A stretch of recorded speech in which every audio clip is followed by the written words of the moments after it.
Halo pemirsa, FI101 Channel kena 2 kali strikes. Diblokir 2 minggu nggak boleh posting. Baru bisa posting hari ini. Karena di YouTube 2 minggu nggak boleh posting, saya sempat coba tayangkan video di TikTok. Katanya, TikTok adalah ancaman untuk dominasi Google, YouTube, Facebook, IG, Twitter, dan lain-lain. Makanya saya nggak pernah punya akun di situ. Kalau ada akun pakai nama saya di FB, IG, Twitter, dan lain-lain, itu pasti akun palsu. Maka saya coba bikin akun di TikTok, bossdarling.real. Saya potong-potong video yang di-ban oleh YouTube, jadi 3 menit sesuai batas maksimum TikTok. Lumayan, sempat viral. Dalam beberapa hari dapat 3,6 juta views.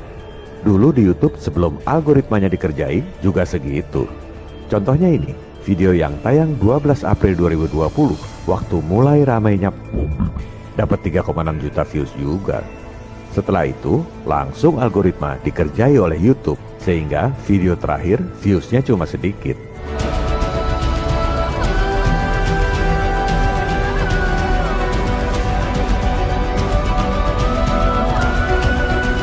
Gimana cara YouTube ngerjai algoritma? 95% subscribers nggak dapat notifikasi. 95% video nggak keluar di search YouTube maupun Google. Jadi yang nonton cuma yang rajin nengok channel secara manual aja. Jumlah subscribers juga dikurangi oleh YouTube. Banyak yang sudah subscribe tiba-tiba unsubscribe sendiri. Jumlah subscribers yang tertulis bukan jumlah yang sesungguhnya. Jumlah viewers juga dikurangi. Terakhir saya salin bulan November 2020. Padahal itu setelah algoritmanya diacak. Sekarang puluhan juta views dihilangkan. Jadi jumlah views yang ada di tiap video pun setelah April 2020 bukan jumlah views yang sebenarnya. Yang dihilangkan puluhan juta views. Itu semua dilakukan agar channel kita seolah gak ada yang nonton. Penguasa yang otoriter membungkam suara rakyat yang tidak sesuai dengan agenda mereka. Katanya TikTok bukan bagian dari Big Tech. Ternyata sama aja. Begitu viral 3,6 juta views, langsung semua video diblokir dan akunnya di-ban secara permanen.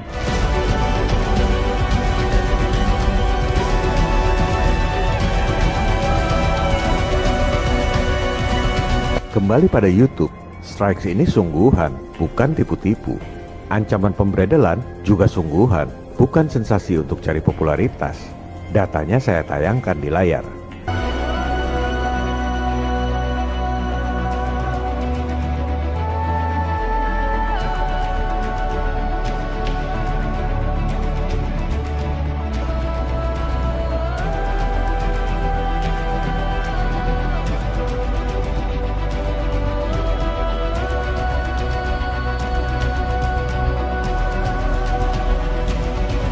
Kalau Anda mau bikin drama pura-pura diancam elit global, YouTube channel pura-pura hilang beberapa hari, habis itu tayang lagi.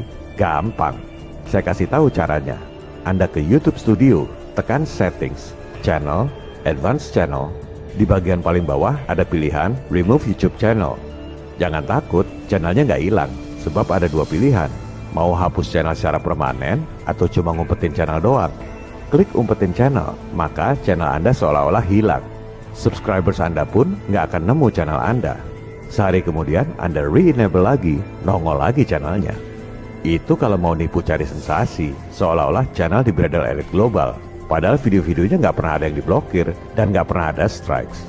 Modus seperti ini dilakukan di Amerika oleh seorang penipu yang terkenal. Saya nggak usah sebut namanya. Pura-pura anti elit global, tapi teriak-teriak Pura-pura anti elit global, tapi takut kena. Pura-pura anti elit global, ngomongin solusi keuangan, tapi promosikan Bitcoin yang dimiliki oleh Mark Zuckerberg dan Elon Musk. Channel model begitu nggak bakal di take down, karena sebenarnya mendukung program-program elit global. Terus bikin sensasi, seolah di-ban oleh elit global. Padahal cuma ngumpet beberapa hari doang. Itu benar-benar terjadi di Amerika. Elit global bayar pejuang palsu untuk menyesatkan pencari kebenaran. Mudah-mudahan di Indonesia nggak ada.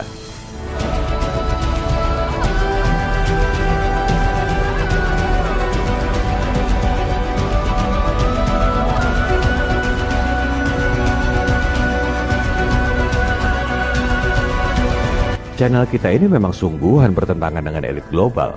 Dari awal konsisten, untuk membangkitkan kesadaran rakyat. Yang take down video-video kita bukan elit global, tapi kacungnya elit global. Para kacung elit global ini ada yang kerja di YouTube, ada juga buzzer bayaran pemerintah. 2 kali strikes ini baru hilang setelah 3 bulan, tanggal 22 September 2021. Ini pernah terjadi beberapa bulan lalu. Kena 2 kali strikes, terpaksa nggak tayang 3 bulan, nunggu strikesnya selesai. Beberapa video yang sensitif saya unlisted atau dibikin private supaya tidak dijadikan alasan buat nambah strike. Ada beberapa video yang belum sempat tayang. Episode 34C tentang bukti bahwa CIA tidak jatuhkan Soekarno. Meski Soekarno keluar dari PBB tanggal 7 Januari 65, meski Soekarno keluar dari IMF tanggal 17 Agustus 65, meski Soekarno bilang Amerika kita setrika, Inggris kita linggis, elit global diam aja. Makanya pemimpin dan rakyat jangan pengecut. Melawan premanisme itu, kalau kitanya berani, premannya juga mikir. Kalau Anda takut, Anda akan ditindas selamanya. Soekarno tidak dijatuhkan oleh elit global, tapi oleh elit lokal. Seperti yang dikatakan oleh sang presiden, perjuanganku lebih mudah karena melawan penjajah. Namun perjuangan kalian akan lebih sulit karena melawan bangsa sendiri. Elit lokal ini memang lebih parah dari elit global. Dari dulu yang namanya Belanda hitam, yaitu orang-orang lokal yang dibayar oleh Belanda, lebih kejam dari Belanda bule. Tapi mau gimana? 2 episode lalu tentang CIA, episode 34A dan 34B, dua-duanya langsung diblokir dan kena 2 kali strikes. 3 bulan baru hilang strikesnya. Kita jangan ambil risiko episode 34C jadi strikes yang ketiga.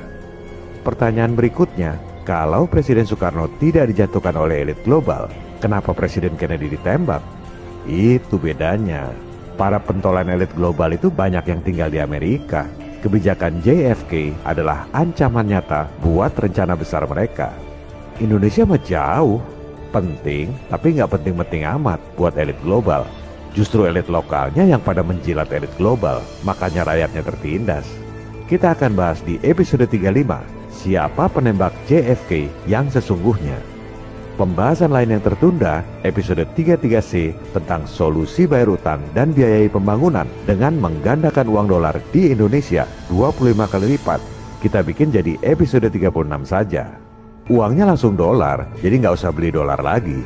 Dan cara ini sesuai dengan ketentuan perundang-undangan yang berlaku di Indonesia saat ini. Bagi saya, topik-topik tersebut memang menarik untuk pengetahuan. Tapi buat saya tidak terlalu urgen dalam kondisi saat ini. Topik aktual lain yang sedang hangat-hangatnya adalah soal penangkapan Dr. Lois yang kemudian dibebaskan oleh Bareskrim. Ia dituduh menyebar hoax. Apakah yang dikatakan Dr. Lois itu hoax atau sebenarnya fakta yang ditunjang dengan data-data yang kredibel? Kita akan bahas pada serial khusus yang tak tayang di YouTube ini. Beberapa waktu lalu sempat heboh BEM UI menjuluki Jokowi sebagai King of Lip Service alias Raja Ondo. Presiden nggak marah, wong namanya mahasiswa kritis. Masa kritik aja nggak boleh? Rakyat perlu sikap kritis seperti BEM UI ini, alma mater saya. Semoga adik-adik mahasiswa nggak seperti Sri Mulyani. Dulunya aktivis, sekarang jadi SPG Bank Dunia. Kata Rizal Ramli, bukan kata saya. Pada para pemirsa, jangan harap ada perubahan jika rakyatnya diam saja. Pemerintah baru akan gerak kalau ada desakan rakyat. This is John Connor. If you're listening to this, you are the resistance. Viva Republik Indonesia. Salam People Power.